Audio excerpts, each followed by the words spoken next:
Assalamualaikum warahmatullahi wabarakatuh. Perkenalkan, saya Fitriani Ulpah dan rekan saya Ahmad Mujakir dan Dimas Dwi Cahyo. Di sini kami akan mempresentasikan makalah kami yang berjudul Syarat-syarat rawi dan proses transformasi hadis. Syarat-syarat perawi hadis.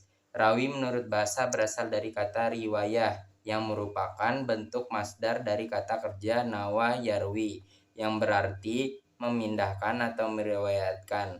Rawi adalah orang yang meriwayatkan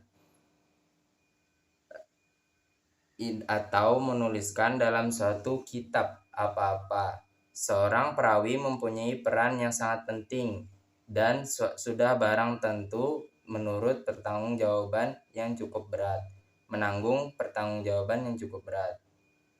Sebab sah atau tidaknya suatu hadis juga tergantung padanya. Mengenai hal-halnya seperti itu, jumhur ahli hadis, ahli usul, dan ahli fikih. Karena perawi harus dapat sorotan tajam, sehingga lahirlah sebuah cabang ilmu yang terkenal, yaitu ilmu jarh wal tadil, untuk melihat sejauh mana kualitas rawi. Adapun beberapa persyaratan tertentu bagi seorang perawi dalam upaya meriwayatkan hadis, menurut jamhur ahli fikih, ahli hadis, ahli usul fikih menetapkan beberapa syarat bagi perawi hadis, periwayatan hadis, yaitu sebagai berikut. 1. Islam.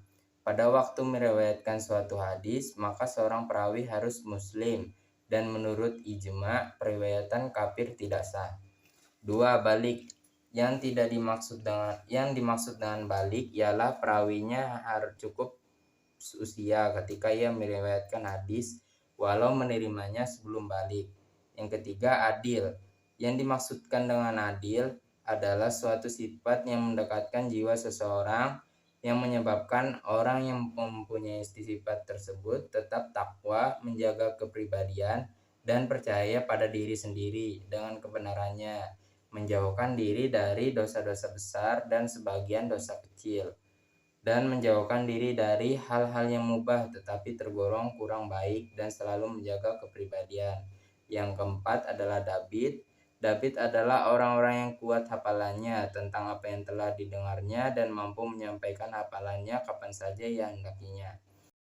Assalamualaikum warahmatullahi wabarakatuh. Perkenalkan, nama saya Fitriani Ulpah. Di sini saya akan melanjutkan materi dari rekan saya Dimas Dwi Cahyo. B. Proses transformasi atau disebut juga dengan tahammul wa'ada hadis. Pertama, tahammul. Tahammul adalah menerima dan mendengar suatu periwayatan hadis dari seorang guru dengan menggunakan beberapa metode penerimaan hadis. Jadi, tahammul adalah proses menerima periwayatan hadis dari seorang guru dengan metode-metode tertentu.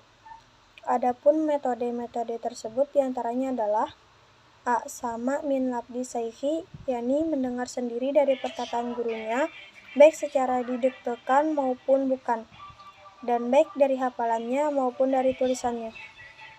B. Al-Qira'ah ala saikhi, atau disebut juga dengan arat. C. Ijazah, yakni pemberian izin dari seseorang kepada orang lain untuk meriwayatkan hadis daripadanya atau kitab-kitabnya. D. Munawalah, yakni seseorang guru memberikan sebuah naskah asli kepada muridnya atau salinan yang sudah dikoreksinya untuk diriwayatkannya. E. Mukatabah, yakni seseorang guru yang menulis sendiri atau menyuruh orang lain menulis beberapa hadis kepada orang di tempat lain atau yang ada di hadapannya. F. Wijadah, yakni memperoleh tulisan hadis orang lain yang tidak diriwayatkannya, baik dengan lafaz sama, qiraah, maupun selainnya, dari pemilik hadis atau pemilik tulisan tersebut. G. Wasiyah, yakni pesan seseorang ketika akan mati atau berpergian dengan sebuah kitab supaya diriwayatkan. H. Ilam, yakni pemberitahuan guru kepada muridnya bahwa hadis yang diriwayatkannya adalah riwayatnya sendiri yang diterima dari guru seseorang, dengan tidak mengatakan agar si murid meriwayatkannya. C. Periwayatan hadis secara makna. Dalam meriwayatkan sebuah hadis kepada seseorang, para perawi menempuh dua jalan, yaitu meriwayatkan hadis dengan lafaz dan dengan maknanya saja. Pengertian dari periwayatan hadis dengan lafaz ialah seseorang perawi meriwayatkan hadis dengan teks sebagaimana ia mendengarnya dari Nabi SAW tanpa menambah atau merubah dengan sesuatu kalimat apapun.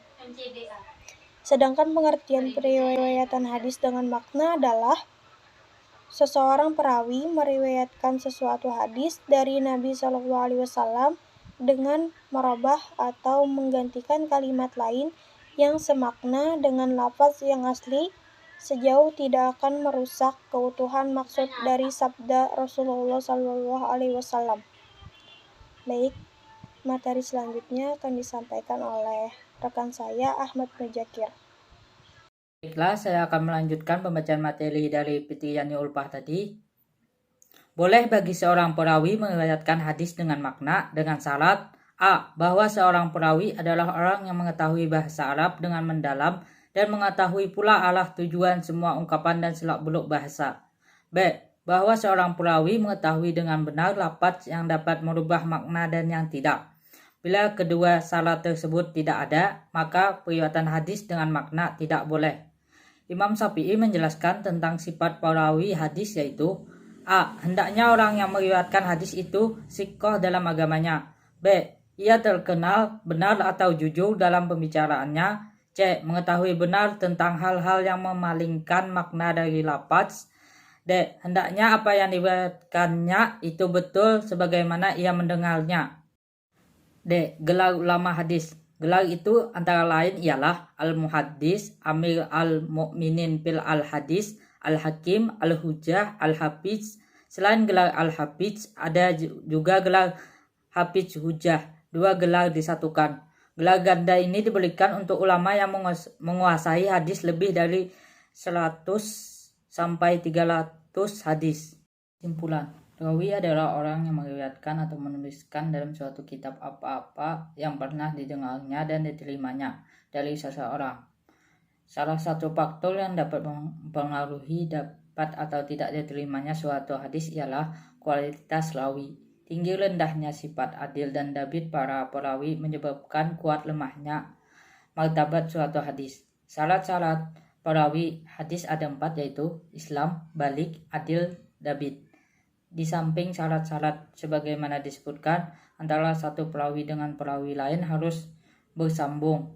Hadis yang disampaikan itu tidak sah, tidak ganjil, dan hadis tidak bertentangan dengan ayat-ayat Al-Quran. Dan pembacaan materi dari kelompok kami, kalau ada salah kata atau apapun mohon dimaafkan. Terima kasih. Wassalamualaikum warahmatullahi wabarakatuh.